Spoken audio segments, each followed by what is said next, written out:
Hello friends, आज का मेरा टॉपिक है description of electric throttle control system calibration. हम कैलिब्रेशन, ये जो थ्रोटल इलेक्ट्रॉनिक कंट्रोल सिस्टम है, इसको कैसे कैलिब्रेट करेंगे हम एचडीटी से। तो ये हम कैसे करेंगे, यहाँ पे देखो हमारे पास सर्विस मैनुअल के आधार पे हमने दिखाया हुआ है। ईसीएम से हम ईसीएम को कैसे फाइंड आउट करेंगे कि वहाँ पे हम थ्रोटल को उसको रीड आउट करवा सकें, क्योंकि उसके जितने सारे सिग्नल्स होते हैं क्लोज्ड पोजीशंस पे हमें करवाना होता है। थ्रोटल वाल्व जब क्लोज्ड पोजीशंस होगा तभी हमें उसको रीड करवाना पड़ेगा स्कैन टूल से। तो इसके कुछ क्राइटेरिया हैं, क्या क्या है, जैसे कि opening of throttle valve on the basis of completely close throttle valve positions. ठीक है, तो ईसीएम क्या करता है, ईसीएम कंट्रोल्स करता है ओपनिंग।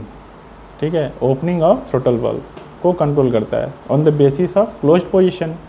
तो क्लोज्ड पोजीशंस क्या होगा, उसका थ्रोटल वाल्व की क्लोज्ड पोजीशंस क्या रहेंगी, ठीक है, वो उसको रीड कराना होता है ईसीएम में। तो यही चीज़ होता है कैलिब्रेशन करने के लिए। जब हम कैलिब्रेशन कर टर्म यूज़ करते हैं तो हम जब भी हम रिप्लेस कर रहे होते हैं, या फिर आप देख लो कि इलेक्ट्रॉनिक थ्रोटल बॉडी को आपने वॉश किया, साफ़ किया, उसके बाद में आप रिप्लेस भी कर रहे हो, मान लो कि रिप्लेस करने जा रहे हो, तो रिप्लेस करते समय फिर आपको ध्यान रखना पड़ेगा कि इसको कैलिब्रेशन भी करना होगा। नहीं करोगे तो फिर आगे जा कर के आपका cranking very high, too long and बहुत ज़्यादा इश्यू आएगा। ठीक है, तो इसमें देखो यहाँ पे स्टेप बाय स्टेप दिया हुआ है कि सिग्नल वोल्टेज आते हैं, signal voltage from throttle control position sensor से। ठीक है, टीपी सेंसर जो होती है कम्प्लीटली क्लोज पोजीशंस पे डिफ़र करता है कि one from the other depending on the individual differences of the throttle valve and throttle valve position sensor, such as individual differences must be taken.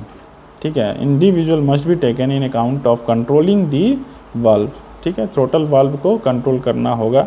It is necessary to register completely closed throttle valve position data in ECM when such data is registered. जब ऐसा register किया जा रहा हो ECM में, आप उस समय इग्निशन सिर्फ ऑन करके रखें, उसको गाड़ी को स्टार्ट करने की आवश्यकता नहीं है। अगर आप गाड़ी स्टार्ट कर देंगे तो आपकी प्रॉब्लम क्या आएंगी, यहाँ पे देखिए क्या लिखा हुआ है। जब आप गाड़ी स्टार्ट कर दोगे ना तो उसमें आपकी क्रैंकिंग लो हो जाए, क्रैंकिंग टू लॉन्ग हो जाएगी। ठीक है, ईसीएम क्या करेगा मैल फंक्शनिंग स्टार्ट हो जाएगा, क्रैंकिंग बहुत ज़्यादा हो जाएगा, लंबा समय के लिए होगा और स्पीड भी लो हो जाएगी, पिकअप नहीं होगा। ठीक है, तो इसीलिए उसको इग्निशन ऑन अवस्था में ही, इग्निशन खाली ऑन है व्हीकल का, तभी आप उसको रजिस्टर करें विथ स्कैन टूल मशीन से, स्कैन टूल डेटा जो भी आप यूज़ करते हैं, तो वहाँ पे आप ऐसे यूज़ कर सकते हैं। तो आफ्टर क्लीनिंग, जैसे यहाँ पे और चीज़ दिया हुआ है कि after cleaning the electronic throttle body assembly और replacement of electric throttle body assembly, जो भी है रिप्लेसमेंट कर रहे हैं या क्लीनिंग कर रहे हैं, उसके बाद में आपने या फिर एपीपी जो एक्सेलरेशन पैडल पोजीशन सेंसर है उसकी असेंबली को आप चेंज कर रहे हो, तो completely close position data in memory of ECM must be clear होना चाहिए। उसकी डेटा को पहले आप क्लियर करते हैं। Once new must be registered, otherwise ECM can not जज कम्प्लीटली क्लोज्ड पोजीशन प्रॉपर्ली। अगर नहीं करते हैं क्लियर तो कम ईसीएम क्या होता है ना कि उसमें पिन्स वगैरह सब होते हैं, तो माइक्रोफाइबर्स पिन्स के कनेक्शंस होते हैं, तो इसीलिए वो पिन रीड आउट नहीं कर पाती है डेटास को। ठीक है, क्योंकि वो पहले से डेटाज उसमें फिल होती है, उसको अगर हम क्लियर करेंगे तभी जा कर के न्यू रजिस्टर कर पाएंगे वहाँ डेटास को। ठीक है, तो उसके रैम में हम उसके कंट्रोलर के रैम में चेंज करते हैं डेटा को। For the procedure to register such data refer to this, यहाँ पे सेक्शन दिया हुआ है थ्रोटल कंट्रोल का कैलिब्रेशन सिस्टम्स का अंडर सेक्शन 1C। तो उसमें भी हम जा कर के अब देख पाएंगे कि हम पूरा प्रोसीजर कैसे कैसे चेक करेंगे। After completely close position data in cleared, ECM से क्लियर कर देने के बाद में for the first time only the throttle valve is open. तो फर्स्ट टाइम क्या होता है, थ्रोटल वाल्व ओपन होता है and flow closes for 5 seconds, और 5 सेकेंड्स तक वो क्लोज हो जाती है।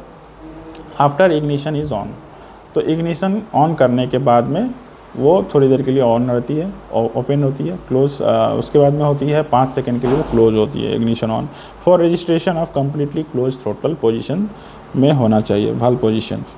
If the engine is starting during आपका this registration process such as longer cranking होता है, स्लो राइज ऑफ इंजन होता है, speed immediately will start up and may occur after however set ignition off.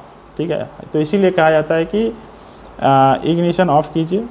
ठीक है, and once then the restarting the engine will register the positions to ECM। तो वो क्या होगा कि जब आप रजिस्ट्रेशन कर लिए हो HDD लगा के, तब आप इग्निशन ऑफ करो, फिर इग्निशन ऑन करो, फिर स्टार्ट करो इंजन को, तो ऑटोमेटिकली वो ECM रजिस्टर कर लेगा।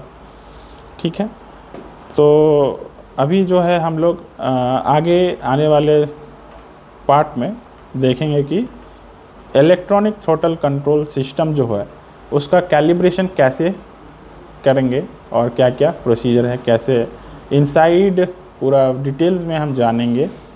तो आज के लिए इतना ही है दोस्तों, आगे फिर मिलेंगे आपसे, फिर मुलाकात होगी। धन्यवाद, थैंक यू।